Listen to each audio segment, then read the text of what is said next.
Hey guys, இன்னையிலேருந்து நாம் ஒரு புது கொரியன் ட்ராமா தான் பார்க்க போகிறோம். இது சஸ்பென்ஸ் நிறைஞ்ச ஒரு ரிவெஞ்ச் ட்ராமா.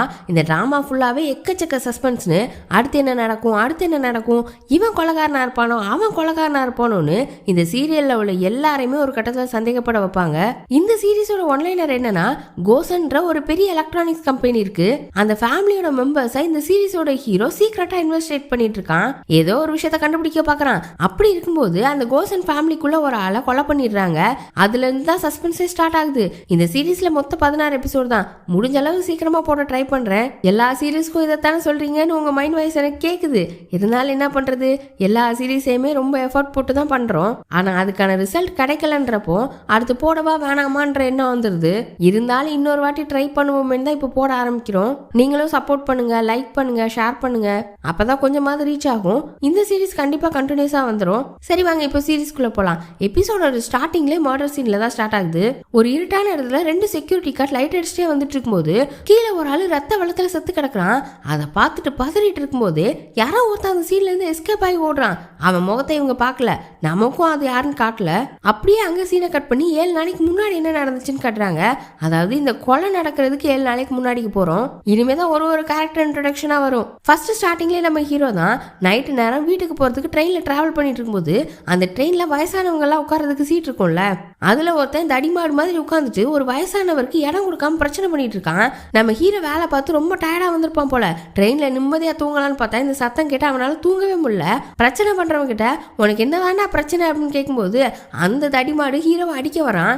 ஆனா நம்ம ஹீரோ சண்டை ஸ்டார்ட் ஆகும்போது அடி அவன் தான் அடிக்கணும்னு ஏதோ பிளான் பண்ணி உன்னால முடிஞ்ச அட்ரான்னு வெறுப்பேத்த அவன் ஃபர்ஸ்ட் அடி அடிச்சிட்டான். நல்லா நோட் பண்ணிக்க, நீ தான் ஃபர்ஸ்ட் என்ன அடிச்சிருக்க, இனிமே நான் அடிச்சா அது செல்ஃப் டிஃபென்ஸா தான் போகும்னு சொல்லிட்டு அவனை போட்டு அடி நொத்தி எடுத்துட்டான். அப்புறம் என்ன, 2 பேரையுமே போலீஸ் ஸ்டேஷனுக்கு கூட்டிட்டு போறாங்க. ஆனா அந்த தடிமாட தரன்னு இழுத்துட்டு போறாங்க. நம்ம ஹீரோவை மரியாதையை கூட்டிட்டு வராங்க. என்னன்னு பார்த்தா நம்ம ஹீரோ ஒரு ப்ராசிக்யூட்டர், அதாவது அரசு தரப்பு வக்கீல். அந்த போலீஸ் ஸ்டேஷன்ல உள்ள எல்லா போலீஸையுமே இவனுக்கு தெரியும் போல. எனக்கு ரொம்ப தூக்கமா வருது, இவன் வேற என் தூக்கத்தை கெடுத்துட்டான், தூங்கணும், எனக்கு ஒரு இடம் அரேஞ்ச் பண்ணி கொடுங்க அப்படின்னு சொன்ன உடனே படுக்கிறதுக்கு போர்வெல்லாம் விரிச்சு கொடுக்குறாங்க. அப்புறம் சரி தூங்கி எழுந்துச்சு போயிடுவான்னு பார்த்தா அங்கேயே குளிச்சு பல்லு வலிக்கு அங்கேயே டேரா போட்டுட்டு இருக்கான். நம்ம ஹீரோவை பத்தி சொல்லணும்னா இதுக்கு முன்னால ரிப்போர்ட்டரா வேலை பார்த்துருக்கான். அப்புறம் கவர்மெண்ட் எக்ஸாம்லாம் எழுதி அரசு தரப்பு வக்கீலா இருக்கான். அதனால அவனுக்கு ரிப்போர்ட்டர் சைட்லயும் நிறைய தெரிஞ்சவங்க இருக்காங்க, போலீஸ் ஸ்டேஷன்லயுமே நிறைய தெரிஞ்சவங்க இருக்காங்க. இப்போ இந்த ஸ்டேஷனுக்கு ஹீரோவை பார்க்க அவன் ஃப்ரெண்டு ஒரு ரிப்போர்ட்டர் வரான். ஹீரோ கிட்ட ஒரு போட்டோவை காட்டி இவன் கொரியாவுக்கு திரும்ப வரப்போறானா நிஜமாவா அப்படின்னு கேட்கிறான். அந்த போட்டோல ஏதோ ஒரு ஆள் இருக்காரு, ஒரு 50 வயசுக்கு மேல இருக்கும். அந்த ஆள் பேர் ரிக்கியான். அந்த ரிக்கின்ற ஆளு கொரியாவை விட்டு போயே 30 வருஷம் ஆகுதான். அவரோட அப்பா அம்மா இறந்தது கூட வரலையா. ஆனா இப்ப ஏன் கொரியாவுக்கு திரும்ப வர போறாருன்னு பார்த்தா அங்க சூதாட்டத்துல எல்லா காசையுமே இழந்துட்டார் போல. சரி, அதுக்கும் அவர் கொரியாவுக்கு வர்றதுக்கும் என்ன சம்பந்தம்னு பார்த்தா கோசன் ஒரு பெரிய கம்பெனி பத்தி நான் ஃபர்ஸ்டே சொன்னேன்ல, அந்த கம்பெனியோட சேர்மனை பத்தி ஒரு முக்கியமான எவிடன்ஸ் இந்த ரிக்கி கிட்ட இருக்கான். அது நம்ம ஹீரோக்கு தேவைப்படுது போல. அதனால ஹீரோ ரிக்கியை கான்டாக்ட் பண்ணி நிறைய காசு தரேன்னு சொல்லி இப்போ கொரியாவுக்கு கூப்பிட்டுருக்கான். இப்போ அடுத்த கேரக்டரா நம்ம ஹீரோயினை தான் காட்டுறாங்க. ஹீரோயின் ரொம்ப அழகா இருக்கா. ஆனா இவளுக்கு ஏதோ பெரிய பிரச்சனை இருக்கும் போல. ரொம்ப சோகமா எதையோ பத்தி யோசிச்சுட்டே சமைச்சிட்டு இருக்கா. ஆனா அங்க சமையல் பாத்திரம் அடி பிடிச்சி தீயுது, அதை கூட பார்க்காம இருக்கா. ஹீரோயினுக்கு ஒரு ஃப்ரெண்ட் இருக்கா. அவ அப்ப அங்க வந்து என்னடி இப்படி தீச்சிட்டு இருக்க, உன்னை சமைக்க விட்டதுக்கு எனக்கு இதுவும் வேணும் இன்னும் வேணும் அப்படின்னு சொல்லிட்டு இருக்க. ஹீரோயின் பக்கத்துல இருந்த மாவை ஃப்ரெண்டு மேல விளையாட்டுத்தனமா கொட்டிடுறா. அப்புறம் அவ சும்மா இருப்பாளா, 2 பேரும் மாவை கொட்டி விளையாடிட்டு இருக்காங்க. ஹீரோயின் அவ ஃப்ரெண்டு கூட எவ்வளவு க்ளோஸா இருக்கான்றதை காட்டுறதுக்காக தான் இந்த சீன் போல. அந்த பொண்ணு சரி நான் போய் மூஞ்ச கழுவிட்டு வரேன், கஸ்டமர் வந்துருவாங்கன்னு உள்ள போறா. இது ஒரு ரெஸ்டாரண்ட் போல. இவ்வளவு நேரம் ஃப்ரெண்டு கூட நல்லா சிரிச்சிட்டு இருந்த ஹீரோயின் அவ போனதுமே ஒரு மாதிரி டல் ஆயிட்டா. ஹீரோயின் கையில ஒரு மோதிரம் வேற போட்டிருக்கா. அதை பார்த்ததுமே அவ இன்னும் டல்லாகி அந்த ரிங்கை கழட்டி பையில போடுறா. அப்ப இவளுக்கு மேரேஜ் ஆயிருக்கு போல. அந்த மேரேஜ்ல தான் ஏதோ பிரச்சனைன்றது புரியுது. இப்பதான் அடுத்து ஒரு முக்கியமான கேரக்டர் யாருன்னா இந்த கோசன் குரூப் இருக்குல்ல, அந்த கம்பெனி சேர்மனோட 2வது பையன். 2 பையன் இருக்கு. பையன் சூஹோ, 2வது பையன் மின்ஹோ. முதல் பையன் சூஹோ தான் ரொம்ப நாளா இந்த கம்பெனிக்காக வேலை பார்த்திருக்கான். ஆனா இப்போ மின்ஹோவுக்கு பிரசிடென்ட் பதவியை கொடுத்துட்டாங்களாம். அதை பத்தி ஒரு 2-3 எம்ப்ளாயிஸ் காசிப் பேசிட்டு இருக்காங்க. அந்த 2வது பையன் மின்ஹோ அது லிஃப்ட்ல நின்று இதெல்லாம் கேட்டுட்டு இருக்கான். அந்த காசிப்ல முக்கியமான விஷயம் என்ன நமக்கு தெரியுதுன்னா, நம்ம ஹீரோயின் இருக்கால, அவ தான் இந்த மின்ஹோவோட ஒய்ஃபா. அதுலயும் நம்ம ஹீரோயின் ஒரு பெரிய ஆக்ட்ரஸா. அவ கூடலாம் டெய்லி வாழ்றது எவ்வளோ ஜாலியாக இருக்கும்ல அப்படின்னு அந்த எம்ப்ளாயிஸ் பேசிட்டு இருக்க. இதை மின்ஹோ கேட்டுடுறான். அந்த மின்ஹோ நல்ல கேரக்டர் மாதிரி தான் இவங்க பேசுறாங்க. அதை தான் இப்போதைக்கு இவனை பத்தி காட்டுறாங்க. இப்போ அந்த மின்ஹோ பிரசிடென்ட் ஆகி போர்டு மெம்பர்ஸ் கிட்ட ஃபர்ஸ்ட் பேசுறான். ஆனா நேரா இல்ல, ஒரு வீடியோ காலில் தான். இவன் பேசுற ஸ்பீச்சை இவனோட அண்ணன் சூஹோ இருக்கான்ல, அவனும் கேமரால பார்த்துட்டு செம்ம கோவமா பாதியிலே அந்த வீடியோவை நிறுத்திட்டு பிஏ கிட்ட இன்னும் 2 மணி நேரத்துக்கு யாரும் உள்ள வரக்கூடாது, யாரையும் உள்ள விடாதன்னு கத்தி பிஏவையும் வெளியே அனுப்பிட்டு ஒரு டப்பா எடுக்கிறான். அதுக்குள்ள பெண் இருக்கு. அந்த பெண்ணை திறக்கிறான். என்னடா இங்கது அடைக்க போறானான்னு பார்த்தா உள்ள ட்ரக்ஸ் வச்சிருக்கான். அதை அப்படியே டேபிள்ல கொட்டி மூக்குல ஊறிறான். சரியான போத கையா இருப்பான் போல. இப்ப அடுத்த கேரக்டரை காட்டுறாங்க. இந்த கேரக்டர் யாருன்னா, சூஹோ இருக்கான்ல, அவனுக்கு தங்கச்சி, மின்ஹோவுக்கு அக்கா. அவ இந்த கோசன்ல எதுவும் பதவியில இல்ல. ஆனா அவ ஒரு லாயர், இன்னொரு கம்பெனில தான் வேலை பார்த்துட்டு இருக்கா. அவ ரொம்ப நேர்மையான ஆளா இருப்பா போல. ஒரு குற்றவாளிக்கு சாதகமா வாதாடுற மாதிரி ஒரு ரேப் கேஸ் வந்திருக்கும். அதை எடுக்கவே மாட்டேன்ட்டு டீம்ல உள்ளவங்களே எடுக்க கூடாதுன்னு ரொம்ப கட் அண்ட் ரைட்டா பேசிட்டு இருக்கா. இவ பேர் யூரா. இவளுக்கும் நம்ம ஹீரோக்கும் முன்னாடியே தெரியும் போல. இவ லாயர், நம்ம ஹீரோ ப்ராசிக்யூட்டர் தானே, வாய்ப்புகள் இருக்கு. ரொம்ப க்ளோஸாவும் இருப்பாங்க போல. இப்ப இவ ஹீரோக்கு கால் பண்ணி இன்னைக்கு எங்க ஃபேமிலி டின்னருக்கு நீயும் வா அப்படின்னு கூப்பிடுறா. நம்ம ஹீரோவும் இந்த யூராவை சீனியர்னு கூப்பிடுறான். முன்னாடி இவளோட டீம்ல எதுவும் இருந்தானா என்னன்னு நமக்கு இப்போதைக்கு காட்டல. ஆனா இன்னைக்கு அந்த கோசன் ஃபேமிலியில டின்னர் நடக்க போகுது. அதுக்கு ஹீரோவையும் கூப்பிடுறா. ஹீரோவும் வரேன்னு சொல்லிடுறான். நம்ம ஹீரோ ஏற்கனவே ரிக்கின்ற ஆள் கிட்ட இந்த கம்பெனி சேர்மனை பத்திர எவிடன்ஸ் ஏதோ இருக்குன்ற மாதிரி பேசியிருந்திருப்பானா. இப்போவும் லேப்டாப்ல அந்த சேர்மனோட இன்ஃபர்மேஷன் போட்டோ எல்லாம் தான் பார்த்துட்டு இருக்கான். இவனுக்கு பின்னாடி ஏதோ ஒரு பேக் ஸ்டோரி இருக்கு. அதெல்லாம் நம்ம அப்புறமா பார்ப்போம். ஆனா இவனுக்கும் அந்த சேர்மனுக்கும் நடுவில் ஏதோ இருக்குன்னு மட்டும் தெரியுது. ஹீரோவா அந்த கம்பெனியோட லாயர் டீம்லயும் சேர்றதுக்காக கூப்பிட்டு இருக்காங்களாம். அதுக்கு தான் இன்னைக்கும் டின்னருக்கு போறானோ. இப்போ அன்னைக்கு நைட் ஆயிடுச்சு. டின்னர் டைமும் வந்துருச்சு. ஒரு ஹோட்டல்ல தான் டின்னர் அரேஞ்ச் பண்ணியிருக்காங்க. ஃபர்ஸ்ட் யார் வரானா, சேர்மனோட ஒய்ஃப் தான். அந்த அம்மா உள்ள வந்துட்டு இருக்கும்போதே ஒரு குட்டி பையன் ஐஸ்கிரீமோட ஓடி வந்து அவங்களோட வெள்ளை கலர் ட்ரெஸ்லயே மோதிடுறான். ஐஸ்கிரீம் பட்டு கொஞ்சம் கராயிடுச்சு. ஆனாலும் அந்த அம்மா மித்த சீரியல்ல வர மாதிரி கத்தாம, அச்சிச்சோ ஐஸ்கிரீம் வீணாயிடுச்சா, இவனுக்கு வேற ஐஸ்கிரீம் கொடுங்க அப்படின்னு அந்த ஹோட்டல்ல உள்ளவங்க கிட்ட சொல்றாங்க. அடுத்து இவங்க உள்ள போகும்போது இவங்களோட ஃபர்ஸ்ட் பையன் சூஹோ இருக்கான்ல, அவன் ஏற்கனவே வந்துட்டான். உள்ளதான் உட்காந்துருக்கான். அவனுக்கும் மின்ஹோவை பிரசிடென்டா போட்டது செம்ம காண்டு. அவங்க அம்மா கிட்ட கத்திட்டு இருக்கான். அந்த அம்மா அவனோட செவிலே ஒரு அறைய போட்டு, நீ உன் வாயை திறந்தாலே எல்லாத்தையும் கெடுத்துருவ, வாயவே திறக்க கூடாது, நான் பேசுறேன், இந்த கோசன் உன்னோட தான் நான் ஆக்குறேன், வாயை மட்டும் திறக்காம இரு அப்படின்னு அவங்கிட்ட பேசுறாங்க. அடுத்து டின்னருக்கு வந்திருக்கிறது நம்ம ஹீரோவும் யூராவும், அதாவது சூஹோவோட தங்கச்சி, மின்ஹோவோட அக்கா. இது ஃபேமிலி டின்னர். இதுக்கு எதுக்கு தேவையில்லாம இந்த ஹீரோ வந்திருக்கான், உன்னோட அடுத்த ஆள் இவன் தானா அப்படின்னு சூஹோ ஒரு மாதிரி கேட்கிறான். அதுக்கு யூரா, நான் ஒன்னும் வெட்டியா இருக்கிற எவனையும் கூட்டிட்டு வரல, இவர் எவ்வளவு பெரிய ப்ராசிக்யூட்டர் தெரியுமான்னு அவன் அண்ணன் வெட்டியா இருக்கான்ற மாதிரியே சொல்றா. இந்த சூஹோக்குமே கல்யாணம் ஆயிருக்கு, ஒய்ஃபும் இருக்கா. அவளுக்கு இவன் மெசேஜ் பண்றான், எங்க இருக்க சீக்கிரமானு.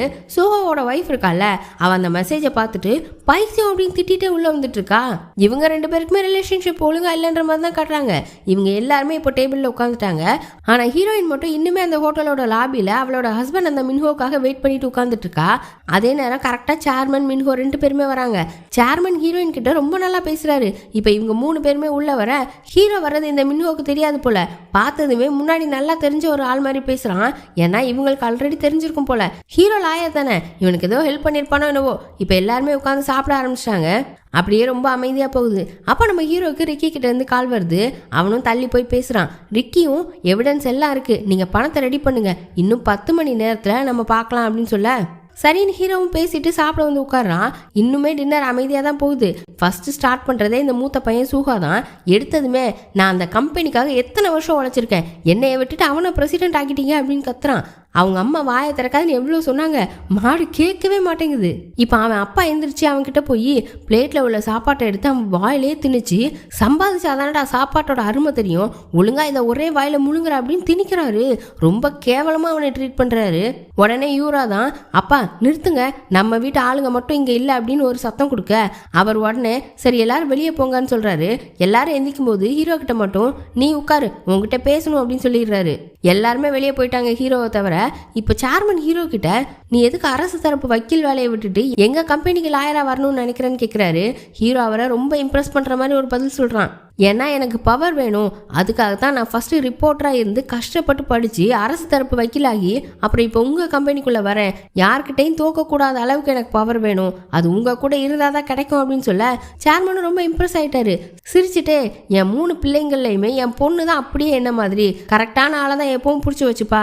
சரி, நீ எனக்காக ஃபர்ஸ்ட் ஒரு வேலை பண்ணணும், எனக்கு உயில் மாத்தி எழுதணும் அப்படின்னு ஸ்டார்டிங்லேயே ரொம்ப பெரிய வேலையை ஹீரோக்கு கொடுக்குறாரு. அப்படியே இங்க கட் பண்ணி வெளியில கட்டுறாங்க. எல்லாருமே வீட்டுக்கு கிளம்புறாங்க. மின்ஹோவும் அவனோட ஒய்ஃபும், அதான் ஹீரோயின், 2 பேருமே கார்ல போயிட்டு இருக்காங்க. இவங்க 2 பேருக்குமே நல்ல ரிலேஷன்ஷிப் இல்ல. அவ எப்பவுமே ஃபேஸ் ரொம்ப டல்லாவே வச்சிருக்கா. இவன் ஒரு மாதிரி வில்லத்தனமாவே பாக்குறான். இப்ப அவ கையில ரிங் இல்லாததை பார்த்துட்டு, நம்ம 2 பேருக்குள்ளேயும் பிரச்சனை இருக்குன்னு வெளியில காட்டணுமா, ஒழுங்கா கல்யாண மோதிரத்தை எடுத்து மாட்ட அப்படின்னு சொல்லிட்டு கார்ல உள்ள ரேடியோவை சத்தமா வைக்கிறான். சவுண்டு குறைக்க சொன்னாலும் கேட்கவே மாட்டேங்கிறான். அவளுக்கு ஒரு மாதிரி இருக்கு. இப்ப அடுத்து சேர்மன் கூட டின்னரை முடிச்ச யூராவும் ஹீரோவும் நடந்து போயிட்டே பேசிட்டு இருக்காங்க. யூராக்கு ஹீரோ மேல ஒரு க்ரஷ் இருக்கும் போல, அந்த மாதிரி தான் தெரியுது. டின்னர்ல என் அப்பா கொஞ்சம் ஹார்ஷா நடந்துக்கிட்டாரு, சாரி. உங்க அப்பா எப்படி அப்படின்னும் போது இப்பதான் ஹீரோ சொல்றான், அவன் அப்பா அவன் சின்ன வயசுல இருக்கும்போதே இறந்துட்டாரான், ஆனா ரொம்ப நல்ல மனுஷனா. அப்புறம் இன்னொரு முக்கியமான விஷயம், இந்த யூராக்கு கல்யாணம் ஆகி டிவோர்ஸும் ஆயிருக்கு. இவ அப்பா மாப்பிள்ளைய கூட இன்னைக்கு சூகாவை நடத்தின மாதிரி தான் நடத்துவாராம். இவ வேற பாக்குறதுக்கு சேர்மன் சாயல்லே இருக்கிற மாதிரி இருக்கும். அதனாலே ஹஸ்பண்டுக்கு இவளை பார்த்தும் பயம். அப்புறம் ஒன்னும் வாழ முடியாம இவளே டைவர்ஸ் கொடுத்துட்டாலாம். இதெல்லாம் ஹீரோ கிட்ட சொல்றா. இப்போ அடுத்த நாள் ஆயிடுச்சு. ரிக்கி கொரியாவுக்கு ஃப்ளைட்டில் வந்துட்டு இருக்காரு. ஹீரோவும் ரிசீவ் பண்ணுறதுக்காக ஏர்போர்ட்டில் நின்றுட்டு இருக்கான். ரிக்கியும் வர நல்ல ரெஸ்டாரண்ட்டாக போய் சாப்பிட்லாம் அப்படின்னு கார் எடுக்கிறதுக்காக 2 பேருமே பார்க்கிங்க்கு போகிறாங்க. இந்த ரிக்கிக்கு ஹீரோவோட அப்பாவும் முன்னாடியே தெரியும் போல. நீ நடக்கிறது பார்க்கறது எல்லாமே உன் அப்பா மாதிரி இருக்குன்னு ஹீரோ கிட்ட சொல்றாரு. ரிக்கிக்கு ஹீரோ அப்பாவை எப்படி தெரியுன்றதெல்லாம் சொல்லல. அது என்ன கதையோ. ஹீரோ லக்கேஜை டிக்கியில வைக்கலாம் டிக்கியை ஓப்பன் பண்ணி லக்கேஜ் எல்லாம் வச்சுட்டு இருக்கும்போது அவனுக்கு ஒரு கால் வருது. ரிப்போர்ட்டர் ஃப்ரெண்டு தான். ரிக்கியை பிக்கப் பண்ணிட்டேன் அப்படின்னு பேசிட்டு இருக்க காருக்குள்ள சட்டுன்னு சத்தம் கேக்குது. என்னன்னு பார்த்தா ரிக்கியை ஒருத்தன் கடத்தி அவனோட கார்ல ஏத்தி கொண்டு போயிட்டான். ஹீரோ டக்குன்னு கார் எடுத்து அந்த காரை சேஸ் பண்ண பயங்கர சேசிங் சீனு. ஹீரோ அந்த வண்டியை ரொம்ப தூரமா துரத்திட்டு போறான். பிடிக்கவே முடியல. கடத்தினவன் செம்மையா ஹீரோ ஏமாத்திட்டு போயிட்டு இருக்கான். ஒரு இடத்துல ஒரு லாரியை இடிக்கிற மாதிரி போய் ட்ரிப் அடிக்க வச்சு அந்த லாரியே கவுந்துருச்சு. லாரியும் ஹீரோ வண்டி மேல இடிச்சு ஹீரோக்கு தலையில அடிபட்டுருச்சு.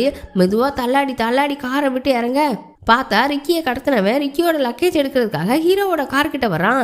அப்ப கீழே கண்ணாடி உடஞ்சு கிடந்திருக்கும். ஹீரோ அந்த கடத்தல்காரனோட முகத்தை அந்த கண்ணாடியில லைட்டா பாக்குறான். ஆனா ஹீரோக்கு தலையில அடிபட்டதுனால எல்லாமே ஒரு மாதிரி மங்களா தான் தெரியுது.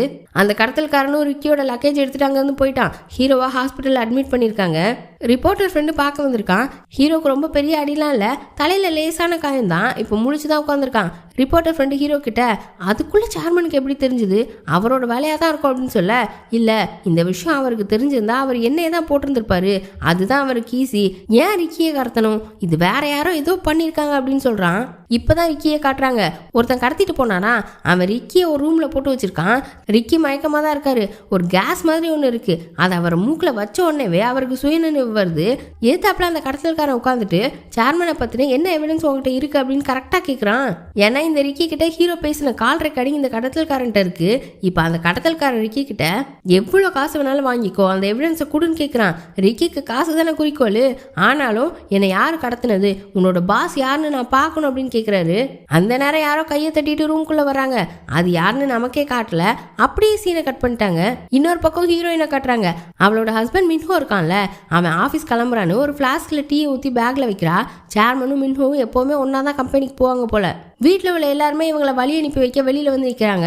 ஆனால் இதில் மூத்த பையன் மட்டும் காணும். சேர்மன் அதை பார்த்துட்டு எங்க அவன் இன்னும் எந்திக்கலையான்னு ஒய்ஃப் கிட்ட கேட்குறாரு. அதுக்கு அவர் ஒய்ஃபும் மூஞ்ச உம்முன்னு வச்சுட்டு அவனுக்கு உடம்பு சரியில்லை, அதனால தான் ரெஸ்ட் எடுக்க சொன்னேன் அப்படின்னு சொல்கிறாங்க. ஆனால் இவருக்கு நல்லாவே தெரியுது அவன் தண்ணியை போட்டுட்டு கிடப்பான்னு. இப்படி பண்ணியே அவனை முட்டாளாக்குன்னு திட்ட ஆரம்பிக்க, அப்போ இந்த மின்ஹோ இல்லைப்பா நான் தான் ஒரு முக்கியமான வேலையாக அவனை ஒரு இடத்துக்கு அனுப்பியிருக்கேன்னு சொல்லி சமாளிக்கிறான். நல்லவனா காட்டிக்கிறானாமா. ஆனால் இது கூட அந்த சேர்மனுக்கு புரியல. மின்ஹோ மேலே அவ்வளோ நம்பிக்கை. ஒய்ஃபை பார்த்து பையன் எங்கே போயிருக்கான்னு கூட உனக்கு தெரியல, சரி நான் கிளம்புறேன் அப்படின்னு சொல்லிட்டு கிளம்புறாரு. இப்போ மின்ஹோவும் சேர்மனும் ஹெலிகாப்டரில் தான் போக போகிறாங்க போல.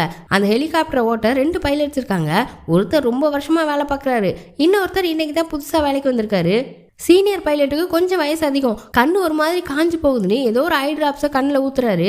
இப்போ மின்ஹோ சேர்மனும் ஹெலிகாப்டரில் ஏறினதும் சேர்மன் புது பைலட்டை பார்த்து யார் என்னெல்லாம் விசாரிச்சுட்டு இருக்க, ஒரு மாதிரி இருமல் வருது. உடனே மின்ஹோ ஹீரோயின் ஒரு ஃப்ளாஸ்கில் டீ ஊற்றி கொடுத்தால, அதில் ஒரு கப்பை ஊற்றி கொடுக்குறான். அவரும் குடிச்சுக்கிட்டாரு. இப்போ ஹெலிகாப்டரும் கிளம்பிடுச்சு. இன்னொரு பக்கம் ஹீரோயினை பார்த்தா அவள் ஃப்ரீயாக இருக்க டைம் ஃபுல்லாகவே அவளோட ஃப்ரெண்டு ரெஸ்டாரண்ட்டில் தான் போய் இருப்பா போல. இப்போவும் அங்கே தான் போய் உட்காந்துருக்கா. கஸ்டமர் யாரும் இல்லைன்னொன்னே ஃப்ரெண்டும் அவன் கூட தான் உட்காந்துருக்கா. அப்போ நேற்று நைட்டு மின்ஹோ கூட ஹீரோயின் காரில் போகும்போது அவன் சத்தமாக ஒரு பாட்டை வச்சிருப்பானா, அந்த பாட்டு இப்போ அந்த ரெஸ்டாரண்ட்டில் ஓடுது. ஹீரோயினுக்கு ஒரு மாதிரி பயமாகுது. டக்குன்னு ஹீரோயின் அந்த பாட்டை போய் ஆஃப் பண்ணிட்டா. அந்த மின்ஹோவோட பாதிப்பு இவகிட்ட ரொம்ப இருக்குது போல. இப்போ திரும்ப அந்த ஹெலிகாப்டர் தான் காட்டுறாங்க. அது மேலே பறந்துட்டு இருக்கு. இப்போ அந்த சீனியர் பைலட் இருக்கார்ல, அவருக்கு ஒரு மாதிரி தொண்டை கரக்கரன்னு இருக்கு. உடனே சேர்மனோட பாடிகார்டு ஒருத்தர் ஹீரோயின் கொடுத்தா அந்த டீயை இந்த பைலட்டுக்கும் ஊற்றி கொடுக்குறாரு. பைலட் ஃபர்ஸ்ட் வேணான்னு தான் சொல்றாரு. ஆனால் சேர்மன் தான் குடிக்க சொன்னாருன்னு சொன்ன உடனே சரின்னு வாங்கி குடிச்சிட்டாரு. அந்த டீயை குடிச்ச கொஞ்ச நேரத்திலே பைலட்டுக்கு ஒரு மாதிரி நெஞ்சு அடைக்கிற மாதிரி இருக்கு. நெஞ்சை பிடிச்சிட்டு பட்டுன்னு சாஞ்சிட்டாரு.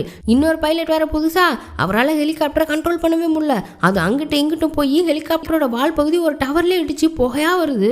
அப்புறம் அப்படியே சுத்தி போய் ஒரு பெரிய ஆத்துல விழுந்துருச்சு. உள்ள இருந்தவங்களுக்குலாம் என்ன ஆச்சுன்னே தெரியல. இப்போ இந்த ஆக்சிடென்ட் நியூஸ்லலாம் வர ஆரம்பிச்சிருச்சு. ஹீரோ அவனோட ஆஃபீஸில் வச்சு இதை பார்க்குறான். இப்போ நியூஸில் என்ன சொல்கிறாங்கன்னா, அந்த ஹெலிகாப்டரில் இருந்தவங்களில் ஒரு ஆள் மிஸ்ஸிங், 3 பேர் இறந்துட்டாங்க, ஒருத்தருக்கு பயங்கர காயம். இப்போ அதில் காணாமல் போயிருக்கிறது இந்த மின்ஹோ தான். ரொம்ப அடிபட்டு இருக்கிறது சேர்மன், மித்த எல்லாருமே இறந்துட்டாங்க.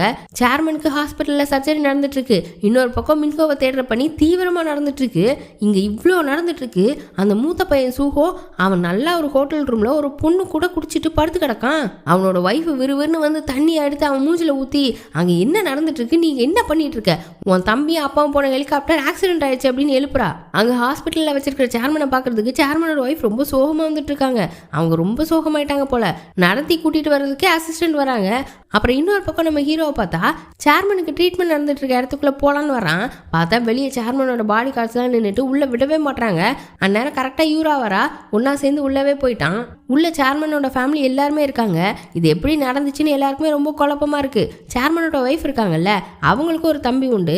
அவர் ஹீரோயின் கிட்ட வந்து, நீ எதுவும் கவலைப்படாதமா, மின்ஹோவை தேடிட்டு இருக்காங்க, எப்படியாவது அவனை கண்டுபிடிச்சிருவாங்கன்னு ஆறுதல் சொல்லிட்டு அவரோட அக்கா கிட்ட, அதான் சேர்மனோட ஒய்ஃப் கிட்ட போய் ஹெலிகாப்டர் நில தடுமாறும் போதே அவன் மேல இருந்து விழுந்திருப்பான்னு சொல்றாங்க. அவன் பொழைச்சிருக்கிறதுக்கு வாய்ப்பே இல்லை, கண்டுபிடிச்சாலும் அவன் பணமா தான் கிடைப்பான்னு சொல்ல, அந்த அம்மா இதை கேட்டதும் அப்படியே மயங்கிருச்சு. உடனே இந்த அம்மாவை ஒரு ரூம்ல அட்மிட் பண்ணிட்டாங்க. ஆனா இவங்களுக்கு கொஞ்சம் பரவாயில்ல, கண்ணு முழிச்சு அப்பா கூட போய் இருங்க, நான் என்னை பார்த்துப்பேன் அப்படின்னு எல்லாருமே வெளியே அனுப்பிட்டு ஹீரோயின் கிட்டையும், நீ எதுவும் கவலைப்படாத, மின்ஹோவை நம்ம எப்படியாவது காப்பாத்திடலான்னு சொல்றாங்க. இப்போ ஹீரோயினும் வெளியே போயிட்டா. எல்லாரும் வெளியே போனதும் அந்த அம்மா அமைதியா எந்திரிச்சு உட்காந்து அப்படியே அலற மாதிரி போயிட்டு கெக்க புக்கன்னு சிரிக்குது. இந்த அம்மாவோட தம்பி விறுவிறுன்னு உள்ள வந்து, என்னக்கா உனக்கு எதுவும் பைத்தியம் பிடிச்சிச்சா, அங்க சேர்மனுக்கு சர்ஜரி நடந்துட்டு இருக்கு, மின்ஹோ உயிரோட இருக்கானா இல்லையானே தெரியல, நீ பாட்டுக்கு இப்படி உட்காந்து சிரிச்சிட்டு இருக்கேன்னு கேட்குறாரு. இந்த அம்மா தான் இப்படி இருக்குன்னு பார்த்தா சூஹோவோட ஒய்ஃப்க்கு அவளோட அப்பா ஃபோன் பண்ணி, என்னம்மா மருமக பிள்ளை அங்கே தான் இருக்காரா, இனிமே அவருக்கு தடையா யாரும் இருக்க போறது இல்லை போலையே, கண்டிப்பா அவர் தான் பிரசிடென்ட் அப்படின்னு சொல்லிட்டு இருக்காரு. இந்த சூஹோ பையன் இருக்கானே, இதுக்கும் மேல நமக்கு இனிமே யாரும் தடை கிடையாதுன்னு அவன் மூஞ்சில அதுக்கு மேல சிரிப்பு வர மாதிரி இருக்கு. அடக்கிக்கிட்டு உட்காந்துருக்கான். இதுல உண்மையாவே ஃபீல் பண்றது யூரா மட்டும்தான். இப்ப சேர்மனுக்கு சர்ஜரி முடிஞ்சிருச்சு. டாக்டர் வெளியில வந்து, நாங்க முடிஞ்ச அளவு பண்ணியிருக்கோம், ஆனா அவர் இன்னும் கண்ணு முழிக்கல, எதுக்குனாலும் தயாரா இருங்கன்னு சொல்லிட்டு போயிட்டாரு. சேர்மனை வேற ரூமுக்கு மாத்துறதுக்கு ஸ்ட்ரெச்சர்ல கூட்டிட்டு வராங்க. யூரா பார்த்து அப்பா அப்பான்னு அழுவுறா. இந்த சீனை பார்க்கும்போது நம்ம ஹீரோக்கு அவனோட அப்பா இறந்துருக்கும் போது அவன் அப்பா அப்பான்னு அழுதது ஞாபகம் வருது. ஹீரோவோட அப்பா இறந்துருக்கும் போது ஹீரோ ரொம்ப சின்ன பையனா இருக்கான், ஸ்கூல் தான் படிச்சுட்டு இருந்திருக்கான். அப்பவே அவன் அப்பா இறந்து போயிருக்காரு. அதை ஒரு செகண்ட் நினைச்சு பார்க்கறான்.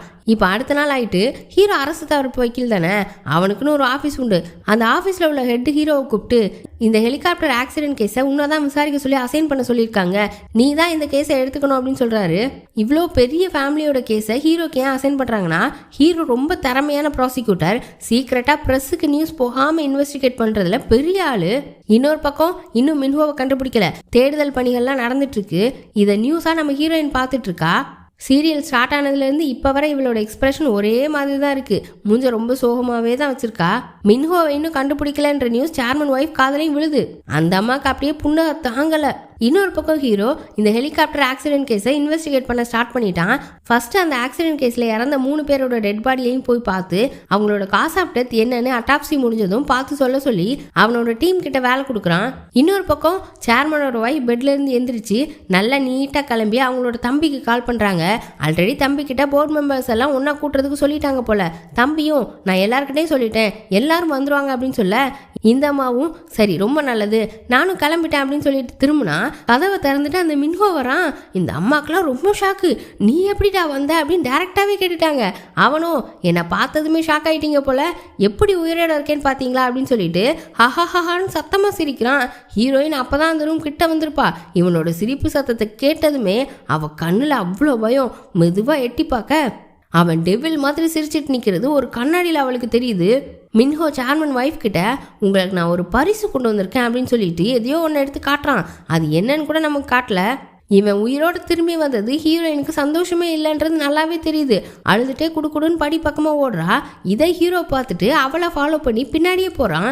ஹீரோயின் படியில் உட்காந்து அழுதுட்டு இருக்கா. இவன் அவன் எதிர்த்தாப்புல போயிட்டு மெதுவாக கண்ணீரை துடைக்கிறான்.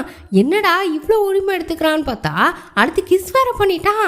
என்னடா இது புதுக்கதையா இருக்குன்னு நாம பார்த்துட்டு இருக்க. இவங்க 2 பேரும் இப்படி கிஸ் பண்ணுறத அந்த மின்ஹோ பையன் வேற பார்த்துட்டான். ஒரு மாதிரி வில்லத்தனமா சிரிச்சுட்டு நிற்கிறான். அப்படியே இந்த எபிசோட முடிக்கிறாங்க. இந்த எபிசோடோட ஃபர்ஸ்ட் சீன்லேயே ஒரு ஆள் இறந்த மாதிரி தானே காட்டியிருப்பாங்க. அதில் செத்து கிடந்தது இந்த மின்ஹோ தான். இந்த மாதிரி வில்லத்தனமா இருக்கிறவனை யார் கொண்டா, ஹீரோக்கும் ஹீரோயினுக்கும் நடுவில் என்ன ஓடுது அப்படின்றதெல்லாம் வரப்போகிற எபிசோடில் பார்ப்போம். இந்த சீரீஸ் நல்லா இருக்கா, இதை கண்டினியூ பண்ணலாமா, உங்களுக்குலாம் பிடிச்சிருக்கான்றதெல்லாம் கமெண்ட்டில் சொல்லுங்கள்.